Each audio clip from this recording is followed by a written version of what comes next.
If you like the video, make sure to like, subscribe, and comment. For more videos like this, what is the scariest, most unexplainable moment or experience you had? A few years ago, I got up in the middle of the night, which I never do, and felt like absolute shit. I knew something had to be vacated out of me somehow, from one end or another. I was absolutely miserable, in so much pain and just completely out of it.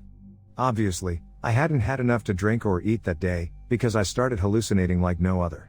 All I remember is sitting on the toilet, straight up begging to just die, and all of a sudden, my bathroom floor has transformed into what can only be called the river of death. It was a putrid green color and was flowing with translucent souls, think Disney's Hercules, Hades' Hell, all of whom were truly tempting me to just fall in and end my misery. I remember screaming, just take me, just take me. The beckoning dead people didn't help. Probably the trippiest, scariest thing I've ever experienced. I got out of bed to pee late one night last summer. Finish my business, climb into bed, and almost instant I started getting full body shivers. Chills, like it wasn't 80 degrees outside, AC off, windows open, no breeze. My teeth started chattering and I started rubbing my arms. Before long the shivering grew more intense and violent, to the point where I could barely control my body. I wanted to call for help, but the thing that confused me in the moment was that I was not losing any of my mental focus. My next move was to panic, but just as quickly as the idea formed in my mind, the episode stopped. I was covered in sweat, breathing hard, my heart was beating faster than I had ever known it to. My skin was cold to the touch, but more than anything I was terrified. I sat in bed with my mind racing, but passed out from exhaustion soon after sunrise. I've never experienced anything like it since. I've tried Googling my symptoms, but with no solid results. I was riding motorcycle back to home, which was in countryside, with my sister and her friend. Since I was very familiar with my home area back then, I know a few shortcuts and often riding through those shortcuts, although it is a long dark road. I am quite skeptical about paranormal events. That night we were riding through this particular shortcut to send my sister's friend home. This road always smells like either a carcass or jasmine flower. When we passed the road and smelled the carcass smell, it came to my mind to start conversation with my sister's friend, just want to be friendly. I started to talk about this weird smell and began to just guess around what causes it. But then after a few seconds, my motorcycle suddenly was shut down. Then I tried to turn it on while mumbling about the weirdness of sudden shutdown. But no reply. I could start the motorcycle after all, then continue our journey. Then I started the conversation again.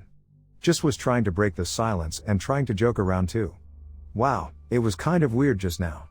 Why all of a sudden the motorcycle was shut down? That must be because of that bad smell affecting this motorcycle. Suddenly my motorcycle was off again. This time I could not start the motorcycle. Me, my sister and her friend just keep silent. It was dark, no one around, there was no road light. Then it just struck to my mind that there was saying that forbid us to badmouth on bad smell on the dark road. I could not still start the motorcycle. I thought something wrong with the engine, but I started to get paranoid too.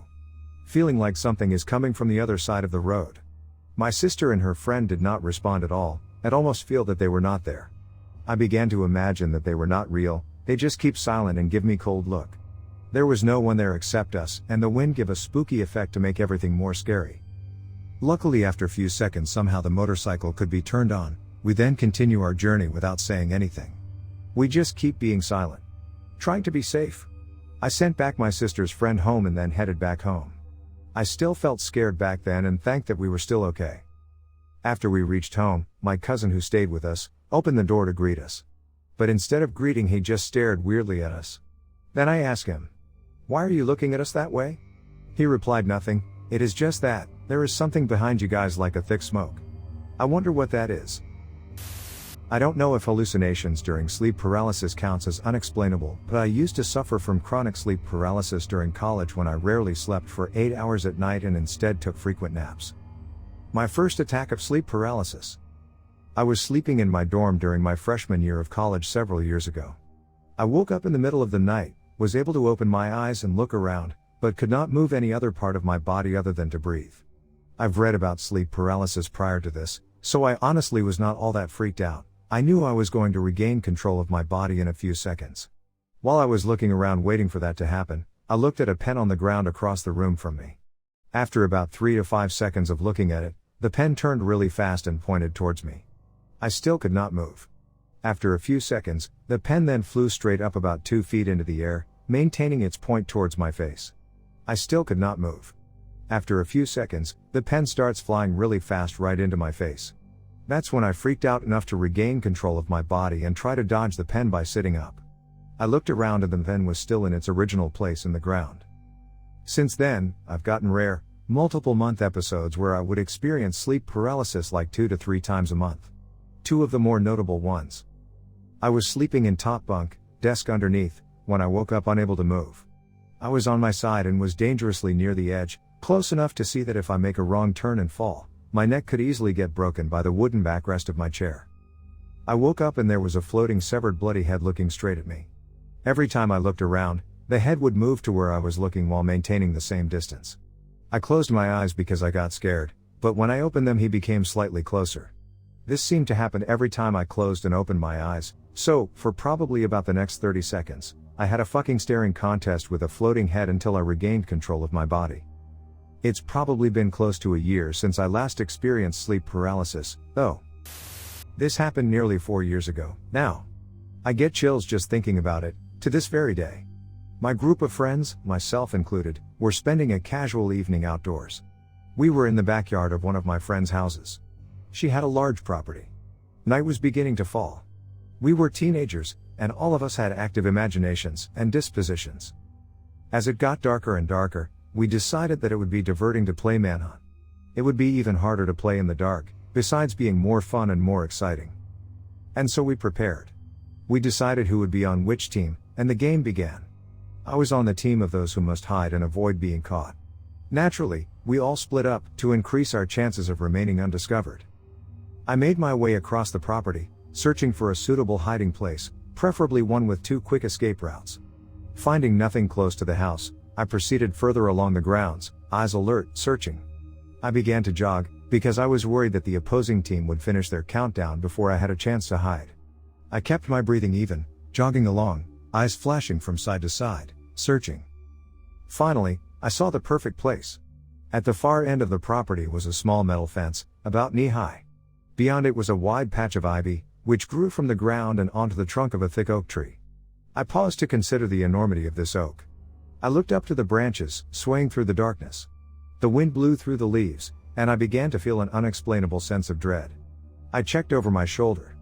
In the distance, I could see some sort of activity around the house. The hunters had finished counting, and were now on the prowl. It was now or never. I stepped over the small fence, and began to make my way carefully toward the oak.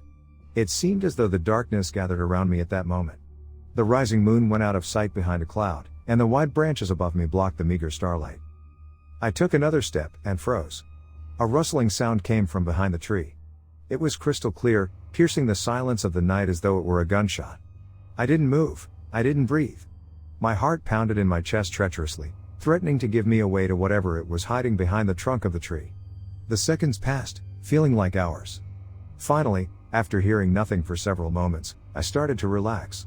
My heart rate slowed, and I took the first breath in what seemed like a year. I checked behind me again.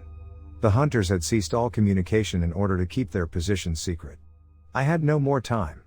If I didn't ensconce myself behind the oak, I would be discovered momentarily. So I took another step forward. As my foot came into contact with the ground, an angry intake of breath sounded from behind the trunk of the tree.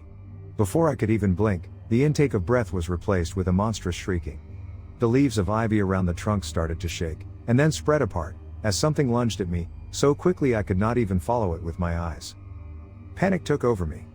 It was as though a cold hand had closed firmly over my throat. I could not scream, I could not breathe, I could not swallow. But I could run. I turned and sprinted away, hopping the knee-high fence, leaping across the grass. I have never since run so quickly. I could hardly feel my feet coming into contact with the ground below me. I flew. When I had reached the edge of the house, I turned to look for signs of pursuit. I turned my head, fear fluttering in my belly, and scanned my surroundings. Nothing.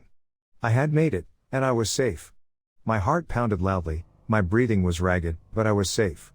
I leaned my head back against the brick wall of the home, and just stood, breathing, relishing life. I woke up and my heart was beating very, very, very fast. My legs and arms were numb and I felt like I was sweating, but there was no moisture. I crawled to the bathroom and tried to go, and then eventually tried to puke, but nothing would come out. Obviously this sounds like a basic case of severe dehydration, which I'd previously suffered the year before while living in Ghana, only that time included auditory hallucinations and some delusions/slurring and motor skill deterioration. But this was in my apartment in New York, and I'm very good about drinking water during the day. I just kept chugging water to no real improvement. I was petrified, and it was about 4 a.m. Luckily my best friend was on Facebook and she talked me down from going to the hospital, though in retrospect I don't know why that was her goal considering she didn't know what was going on. The scariest part was that every time I tried to lie down and go to sleep, it felt like my body was literally falling out of consciousness unwillingly instead of simply sleeping, which I know is a form of losing consciousness, but you feel very in control of that when you're falling asleep, if that makes sense. It was like lying myself down to die, so I'd keep jerking myself awake to make sure I could. I woke up in the morning very nauseous and confused. I hadn't had any drugs, I hadn't been drinking, I hadn't even been in a place where I could have been easily drugged by anybody. I don't think my 10 coworkers, who are my friends, had anything to do with it, is basically what I'm saying. It was terrifying and I wish I knew what was going on, because it's unlike any symptoms I've had before or since. Basically death knocking on my door for a couple of hours, randomly, in the night. Never been too sure what any of this has meant, but here's a few choice picks from my life. Several Polaroid photos from my christening show my godfather standing by me, and in one he looks like he is holding me on his lap. He was on a merchant navy ship in the middle of an ocean at the time. As a young child on a car trip I told my family, I know this place, I used to deliver milk here with my horse. Apparently I told them about my route, the orders people had, and even my horse's name. I don't remember those details now, but the family members who were there still get a bit creeped out if this gets brought up. I was visited regularly at night by spirits, a lady and 2 girls. From what I remember and have been told, I was about 6 or 7 at the time, always pleasant visits. Mostly they would come through the wall and just sat with me on the edge of my bed and I'd talk to them. There was for a long time 2 distinct atmospheres in my family home. One for me was associated with the feeling of an old man in a long, white bedgown who was very violent and angry, and though very scary he wasn't able to do anything. The other was a very sad woman who wanted to reach out to people for help but never could, and I always had the feeling if she could she would accidentally hurt whoever she reached. The man seems to have moved on now, but I still occasionally sense the woman. It wasn't scary, but basically I saw the silhouette of what seemed to be a bald man/child peering through the window of my 2nd floor bedroom. It was around 3 p.m., and I was more curious than anything. It slowly got bigger, like the thing was getting closer and closer, trying to peek into my room through my closed blinds. I approached it after discerning that I wasn't casting the shadow, which in retrospect, was physically impossible, but I had to be 100% sure it was on the outside. I walked over to my window and it yanked the curtain at breakneck speed, and there in front of me was absolutely nothing. Not scary to me, just can't figure out for the life of me what it was. I looked around to see if anyone was on the adjacent house's roof, or if there was anything in the general area that could cast a shadow. But I don't know. It definitely looked like the silhouette of a bald person. Last year I was in my last year of college and living in a house with a few friends. My then boyfriend would often sleep over. Anyway, I often suffer from sleep paralysis when I sleep on my back. This usually doesn't happen until it's near daylight out, but for a few nights in a row I found myself dreaming about a ghost in the house, who seemed friendly, while I had sleep paralysis. One night I dreamed that the ghost possessed me, for lack of a better word, and I was terrified trying to get it out of me. It was telling me to do things like hurt the other people in my house, etc., which I refused to do while attempting to rid myself of the thing and eventually doing so. At one point in the dream, I remember that I was paralyzed, but the ghost had me sit up to stare down at my boyfriend while instructing these things. Anyway, I woke up the next morning and assumed it was all fake. A few days later I brought up the dream to my boyfriend, saying I was a bit creeped out by it all and hoped it would never happen again. He told me that night I'd sat up and stared at him for a good 5 minutes without speaking, looking completely out of it, before going back to sleep. Obviously I'll never know what happened, and I honestly don't believe I was actually possessed. It was probably just a nightmare, but it still creeps me out. I was 16, and my boyfriend at the time drove one of those little Ford Danger Rangers, the kind with just a bench seat for 3. Well, he and I, and my younger sister, went to the movies, had a grand time, yada yada. We're leaving the theater parking lot, and my boyfriend has not put on his seatbelt. I sort of jokingly pointed it out and he responded, "Oh, don't worry about it. We'll be fine." And for some reason my brain said really clearly, "Oh nah, fuck that." I was sitting in the middle and stuck my left foot over to the pedals, kicked his foot out of the way and hit the brakes. He gave in and put the seatbelt on, all the while saying I was being dramatic. It wasn't a far drive home. We flipped that tiny truck 3 times and landed upside down in a field a half-mile from my house, had to kick out a window to crawl out of. The only thing that saved us was being sandwiched together on the bench seat, and our fucking seatbelts.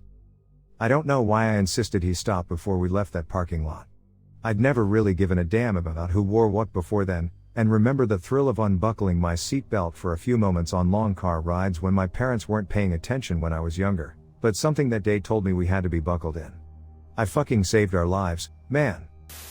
Last winter, my family was having dinner when the doorbell rings, so we go to answer it. No sooner have we done so than some woman I have never seen before comes in, and asks me directly, "Do you think iodine deserves to be on the periodic table?" I was utterly baffled. Of course it did, it was what you had when you had an element with 53 protons, but I thought she knew something I didn't. She continued to explain that she didn't because apparently iodine contained copper, lead, mercury, and yeast. She didn't stop with iodine, she kept talking and talking about how we were running out of resources and how we would need to get water from Neptune soon, which we would need to purify on satellites so as not to spread Neptunian germs, and how she was morally opposed to sea salt as a consumable and about some incubator she wanted to patent. I just kind of went along with it, being completely and utterly confused by the whole affair, and finally my dad got her to leave. My mom at this point revealed that this woman had sent us this long letter a few months earlier, addressed to me, and while it was mostly typed, the woman had handwritten a bunch of CCS, i.e. like on an email, to basically the entire United States government. This letter must have been at least 10 pages, and was full of madness about the economy and detergents she hated and probably more that I never read. My mom recognized this woman as the mother of a girl in some of my classes, which at least explained why she singled me out, but it was still really creepy and bizarre. When I was young, I was over at my friend's house for a sleepover and we stayed up into the night talking, long after everyone else in the house had gone to sleep. At some point, we start to hear a noise outside that we assumed to be a car passing by on the street, so don't pay it much attention. The window of her room faced the street. But as the noise gets closer it sounds odd. Not really like a car at all, and higher up than street level. We were on the 2nd floor and the noise sounded about the same height. We hear the noise increase and sound like whatever it is has stopped and is hovering right outside the window. The blinds were closed, so we couldn't see what it was, but I can confirm that at this point we had both froze, staring at the window in horror and shitting ourselves. We sat there in silence listening to this strange and incredibly frightening humming/whirring sound that eventually sounded like it started to move again and sped off. Immediately after it happens, we both agreed we had never heard anything like that. I still never have. Went ghost hunting with a friend over at Stowe Lake in San Francisco around midnight once upon a time. Urban legend says there's a ghost of a lady that haunts the lake. She supposedly drowned her kids in the lake and killed herself, so now her ghost wanders around the lake searching for her kids. If you go up to the lake and say, "I have your kids," she'll appear and kill you or something like that. So me and my friend park the car next to the lake, get out, and then face the lake and yell out, "We have your kids, biatch." Nothing happened, so we decided to just hang there and chill. We're talking and we hear a loud splash in the lake. I don't think anything of it. Then suddenly I hear footsteps coming from behind us. I don't think anything of it at first because homeless people live there and people jog near there too. I look behind to check who's behind us, but there was no one there. But I can still hear those footsteps. My eyes are scanning everywhere behind me trying to find out where those footsteps are coming from. It was dark, but the sounds of those footsteps sound so close that there's no way I would not see the person making them, but there I was looking around not being able to find the source of the sound. Eventually I say, "Fuck this, you wanna get out of here?" And my friend goes, "Fuck yeah dude," and we bounce. Freaky shit right there. Oh my god. No one has ever believed me when I told them this story, so here goes. It was around 1 a.m. in the morning and I was just getting off my computer because I decided it was time to sleep. Everyone else in my family was already asleep, so I quietly shut my laptop and shuffled to my bed. My window was still open though, and I always sleep with it closed because sometimes I can't sleep due to the noise of cars driving by. I lie in bed for about 5 minutes, and then get up to close the window. Before closing it, though, I inhaled the cool air and then hear something on my driveway. I can't see anything because it's so dark, but I recognize it as footsteps of my neighbor's brown pit bull that lives outside. It's usually tied up, but sometimes my neighbors let it go, so they either forgot to tie it up, or it escaped from its collar, as it often did. I listen to its footsteps and suddenly I hear a car on the street. The next thing I know, I see the car's headlights light up the figure of the dog and hit it. There's a screech and a high-pitched squeal. The car drives away, leaving the dog in the middle of the street. I am shocked. Somehow the dog gets off the street, and I'm too cowardly to go outside because I hate blood and I'm fucking terrified at this point. I call my neighbors but they don't pick up. I wake up my mom, who mumbles sleepily to say go back to sleep. I sit in my room in terror, thinking about the dog. I want to go outside, but I'm too scared. Please understand, I was terrified. I barely sleep that night. Next morning, I peer outside. No dog, no sign of blood or anything. I start to get dressed and hear what I recognize as my neighbor's dogs barking. I go to my neighbor's backyard. The dog is tied up and happily barking at me. I go over to pet it. It seems in perfect health. There are no other dogs on my street. When I was a child, I had a few nights every month where I would be trying to sleep, but I lay in bed for an hour or two because I wasn't tired. Things would start moving around my room, not the actual things, but the way I saw them changed. They stretched and twisted, and my room would suddenly feel massively huge and long, and I would start to get really freaked out, like I was afraid of the large open space. It felt as if I was shrinking from my perception, and the feeling in my head and chest was indescribable. I know for sure those nights I was awake and not dreaming, because I would hop out of bed, run into everything because I couldn't judge distance and try to turn my lights on, which would slowly start to help. The noise usually woke my parents, and they would comment on it the next day, so I know I wasn't dreaming the whole thing. I wouldn't have even remembered this, because it hasn't happened in over 10 years, but it happened to me again last week, but only briefly. I was laying in my new bed, thinking about how fucking great it feels, when the wall 3 feet from my face was suddenly 30 feet from my face, and I got that odd almost airy, tingling feeling in my head again. I didn't drink that night, or that month, I have never done drugs, haven't suffered any huge blows to the head in my life, and my eyesight is 20/10 or better. It's just fucking weird. I tried to Google it, but it is a hard sensation/experience to describe. Even my description does no justice to it. Over the last 6 months, there's been legend of a man wandering my neighborhood in the early hours of the morning. My elderly neighbor on the right spoke to me about it. We agreed to update each other if we heard or saw anything out of the ordinary. 2 months ago, I spoke to her again, and learned that the mysterious man had appeared again, only this time he had actually gone up and knocked on her window at 4 in the morning. One morning, around 5, I awoke to my neighbor on the left yelling and his and my dogs barking loudly. There was the crunching sound of shoes on rocks right outside my window. The next day, my neighbor came over and told my parents and I that he had found someone attempting to get into his backyard, right next to my bedroom window. He said he had seen the same guy during the daytime taking pictures of all the houses on the street. I was pretty freaked out, so I slept in the living room for about a week. I finally decided that it would be okay to go back to my room. About 2 weeks ago, I was going through a bout of insomnia and was reading at 2 a.m., when a flash of light and a shadow seeped through my shades. I haven't slept well since then. The night was a normal, cold night of winter. Just 2 8-year-olds watching some late-night TV on the Discovery Channel. Me and my friend often hung out, and nothing out of the ordinary ever happened. But this night was quite different. 7 years ago, and I still remember this strange night like it was yesterday. "Let's go watch some TV," my friend exclaimed to me. I shrugged my young shoulders as we went into my room. If you can picture my room, it's pretty small. About a 15-foot long, 15-foot wide box. I had a bunk bed, then my TV adjacent to the bed. Me and my friend were both sitting down. At this time, my parents were downstairs already laying in bed. As we turned on the TV, we heard a loud, booming sound outside. We looked out my window, but we didn't see anything. Being so little, we had colossal imaginations. We imagined the sound could have been a car or something, but we just returned to watching our late-night Mythbusters on Discovery Channel. About 20 minutes later, the show went to commercial. Everything is still normal, except for the roaring sound, which we had already forgotten about. "I hate commercials," I told my friend. He responded with a simple MHM. And we got back to the TV. But at this point, I was about to hate commercials a lot more. The commercial that was playing was a Duracell battery commercial. For some reason I remember the specific commercial. A few seconds into the commercial, the TV went to static. "Dang it, cable's out," I said to my friend. But then something caught our eye. The TV switched from static to the strangely colored off-air screen. At this point I was sitting on the edge of my seat, fear running through me. Next thing I know, there it is. We were both horrified, hypnotized by what we saw on the TV screen. Someone, wearing a mask with the face of Jigsaw, was on the screen.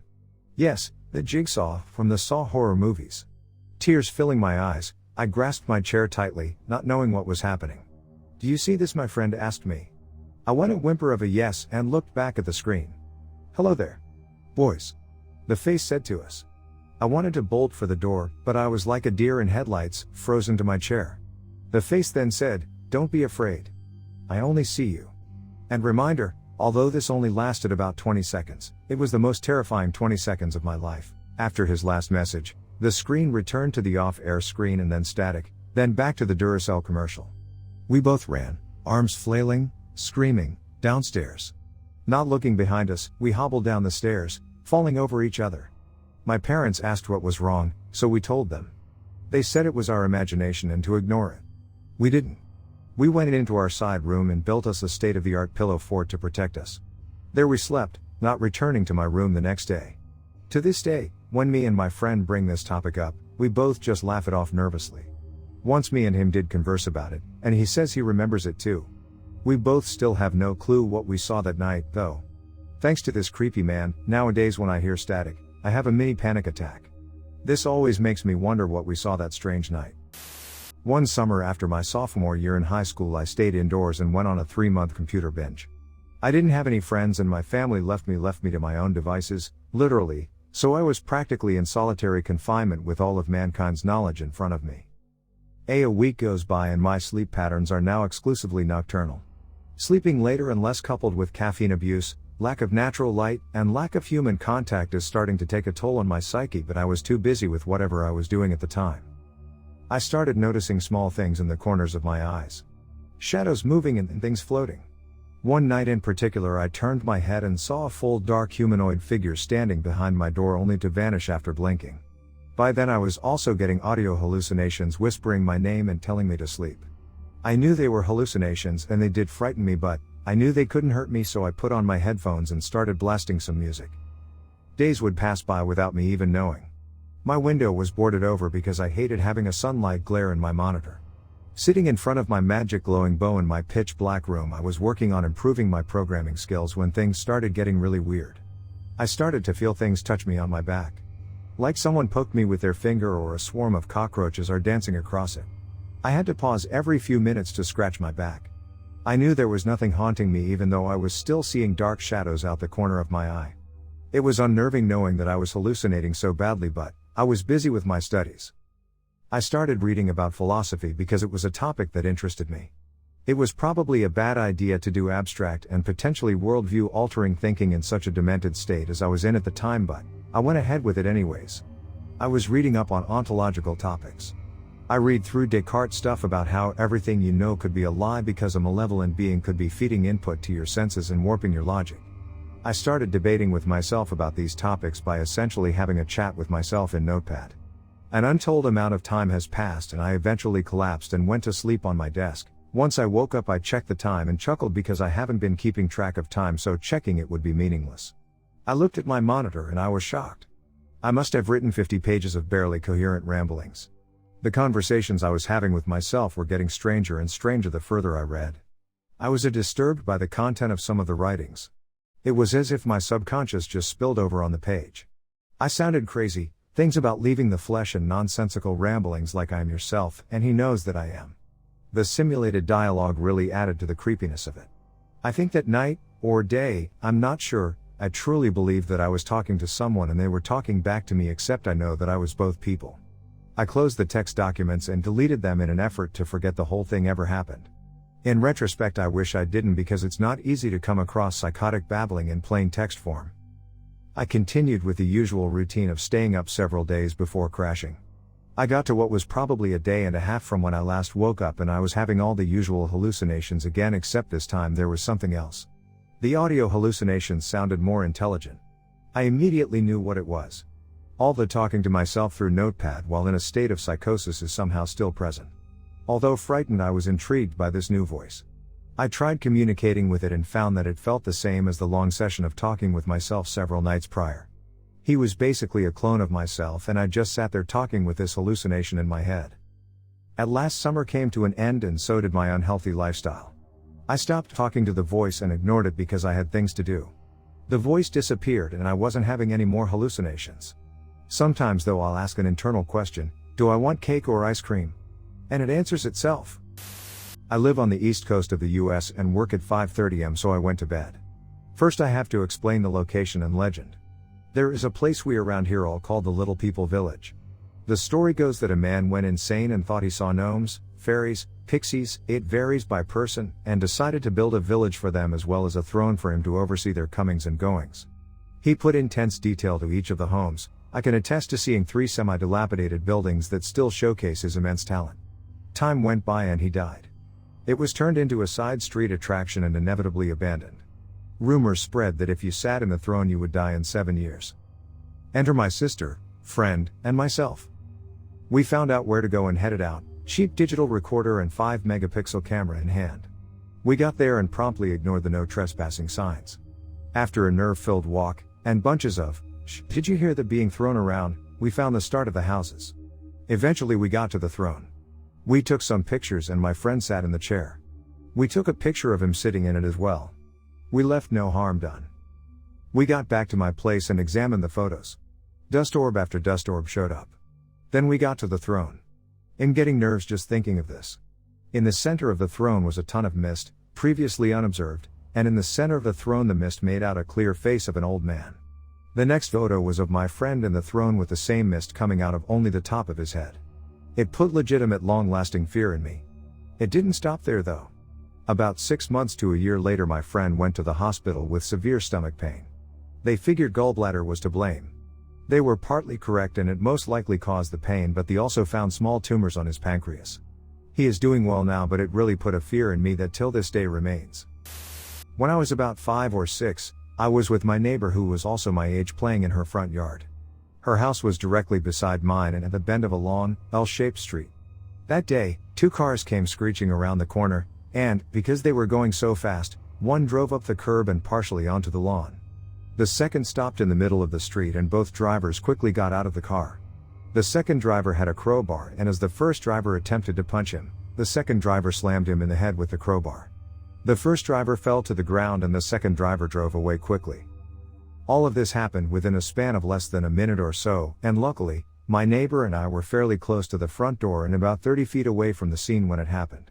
We ran inside as soon as we saw the first driver fall to the ground and reported what we saw to her parents.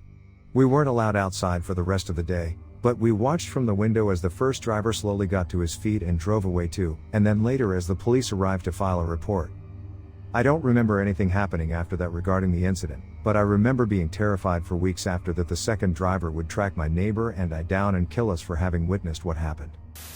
A few things. First, the least weirdest / most explainable. I was younger than 10, but can't remember how young. My mom had put me to bed, turned my light off, and was leaving my room. Before the door even closed all the way, I saw it open again and my mom came in, telling me to wake up for school. Looked out my window, it had been dark, but the sun was out at this point. I couldn't even remember falling asleep. I suspect that I was just so tired my brain's internal clock got fucked up, but to this day it's still weird to think about. Second, the actual creepy experience. I was 8 years old, my brother was gone on a camping trip, so I was sleeping on his bunk of the bunk bed we shared, which happened to be the top. I'm curled up on the mattress, my eyes are closed and I'm beginning to drift off, when I suddenly heard the sound of a woman laughing. She sounded beautiful, probably mid-20s, and blonde. Why I thought that I have no idea. The laughter goes on for about a minute, then suddenly turns into a short, blood-curdling scream from the same voice. I bolted awake, and found myself staring into the face of a person I had never seen before. He had blue eyes, black curly hair, and a very serious, scary expression on his face. When I blinked, he went from being in front of my bed to halfway across my room. I blinked again, and this time he stood in front of my window. I blinked one more time, and he was gone. I still don't know what it was. That scream was so distinct, I can still hear it in my head. I tend to believe that the two people are connected in some way, and given the nature of how I remember them, I can't imagine that connection being in any way good assuming they're actual people. Now that I've typed this out and sufficiently scared the hell out of myself, I'm gonna prepare for a solid night of all-out noping. Strange / eerie stuff that happens to me while camping. The most common is the voices phenomena. You're hiking in the woods and you hear people talking. You pause, look around, even wait to see if there's someone coming around a switchback, but no one appears. Speaking to other outdoors types, this seems to be a pretty common occurrence. The mountains carry voices better than you'd think. Another time I was camping in Shenandoah National Park, not at a shelter or off the but in the backcountry a couple of miles from Skyline Drive. The dog tends to growl at every twig snap or woodland creature she thinks she hears. Around 2330 or so she abruptly stands up, crawls out of the sleeping bag, looks at the wall of the tent, then crawls back into the sleeping bag. About a minute later a flashlight abruptly turns on and is pointed at my tent. I hadn't heard anyone walk up no mean feat as this was in the late fall after all the leaves had fallen off, and I got out my pocket knife to prepare for my role in a slasher flick. Light turns off, and straining, I tried to hear if the individual was walking off or not, but I never did. A few more times during the night the dog crawled out and repeated her stare into the night, retreat bit, but the flashlight didn't return. What's creepy about this is that she went with whoa. I'm going to be quiet about this. When she's growled at bears that have been near our tent before. I'd initially thought that it might have been a park ranger, but if the dog detected the same individual multiple times, I'm now thinking poacher. Or axe murderer. Last year I was at my grandparents' cottage, flying a little remote control airplane with cool LEDs on it with my dad right after sunset. Their cottage sits on a lake in a valley, and the peaks of the valley are visible behind their cottage about 750 meters behind their property, across a road. The sky was dark, the stars out, and my dad got the plane stuck in a tree. I poked it down with a long tree saw, bent over to pick it up, and, with the lake at my back, stood up. Above their cabin, about 30 degrees above the horizon, hung an orange sphere. It looked like the glowing basketball from Space Jam that funnels all the talent. I felt the most horrifying twinge of fear and said to my dad, "What the fuck is that?" He saw it and without hesitating told me to go inside, grab everybody and a camera. I ran inside, told my grandma and grandpa quite insistently to go outside, and tried to get my dad's girlfriend, a photographer. She failed to grasp the gravity of my request to come outside. She was on the can. I looked briefly for a camera, but after 10 seconds said fuck it and went back outside. This orb was flying hovering, in sharp and precise right angles and curves. It looked like it was glowing brightly from the inside, and if I had to guess would say it was closer than 5 kilometers but no closer than 2, and my grandpa, an experienced pilot, judged it to be around 1,500 feet. After about 2 minutes, it smoothly flew away from us in an upward trajectory at an incredible speed and disappeared in a flash of red light. We were all shell-shocked. I was horrified. We went inside. My dad's girlfriend, who had seen the last 30 seconds of this thing, wept uncontrollably. My grandma and grandpa sat in their lazy boys with their heads in their hands, staring at their shoes. I shivered uncontrollably. It was the most horrible night of my life. My grandparents later called the RCMP, who sent their appointed UFO delegate, and they did a fairly thorough report on it. Apparently, such sightings aren't uncommon. My grandparents have confirmed this. They've seen these things twice more flying over the lake, both times with additional and duly shocked witnesses, and getting detailed looks at them through their binoculars. My grandpa said it looked like an orb of energy with a dark orb hovering randomly inside of it. I can't confirm those instances, but I can very much confirm mine. I'm not a UFO believer, nor is the rest of my family. We all decided that the rational conclusion was a lack of one. Anyone have any idea what that could have been? Or a similar story? I would give anything to see it again. My cousin and I were walking in a gully near our house late one night. It was still that evening, the sun had long since set. The only things that broke the silence as we walked were our footsteps and the occasional chirp from a cricket. Just as we were walking up the path to the exit we heard a sort of bark. Except it was relatively quiet and a little labored. It was off in some bushes and the breathy, huffing barking sound seemed to be coming from a couple places over there, so I settled on some animal sex as the noisemaker. We were both still fairly bewildered. As we drew closer to its source we were able to discern more detail. The noises sounded labored, like a creature or creatures were struggling to breath, perhaps extremely dehydrated, as the noise was also very raspy. The only exit from the gully for miles was past where this strange noise was coming from, and we were extremely curious, so we decided we'd walk by it. We did so cautiously, taking care to move silently. The animals, whatever they were, seemed to be aware of our presence though, because their strange guttural huffs quaked as we drew near. I began to get frightened at this point because they sounded rather large all of a sudden. You could hear sizable lungs within these creatures. The noises were full of deep, bass-filled breath. I considered how stupid we might be by approaching these, but it felt too late to turn back, as if we were now being investigated, as if they were communicating to each other about us. Then the noises stopped altogether. Silence filled the air once again. A minute quietly passed, We did not move 1 inch so as to remain completely situationally aware. We figured we'd certainly hear or see creatures that large coming. At this point I had gone from thinking these might be frogs, to geese, perhaps injured, to dogs. I figured there were some starving stray dogs down here in their death throes, and I didn't want to become a target by running. In my experience, the old saying about showing fear to dogs is all too true. So we waited for maybe 3 minutes as quietly as we could, exchanging looks of bewilderment. Then it happened. The noises were upon us. There were at least 5 of them, surrounding our location. The noises had become distinct. Determined maybe? It sounded like huge dogs throwing up all around us. Humph, humph, humph.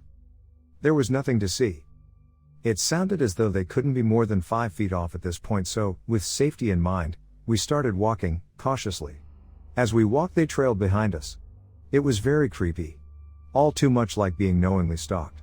They were definitely following us, but they seemed to keep a reasonable distance from us, so we let ourselves relax and discuss what was going on.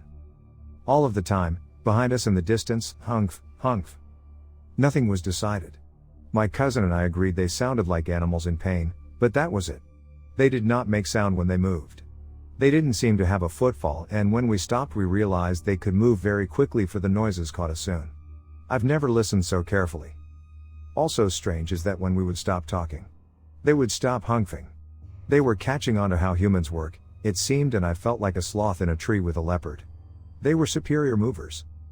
Then, after 20 minutes of these things fucking with us, after they had drawn very close, I fucking lost it. I sprinted down the path shouting at the top of my lungs for a good 45 seconds. When I stopped, they were right there, surrounding me, all around me, closer than ever before. Gurgled barks were everywhere, some almost beneath me, but you could see nothing.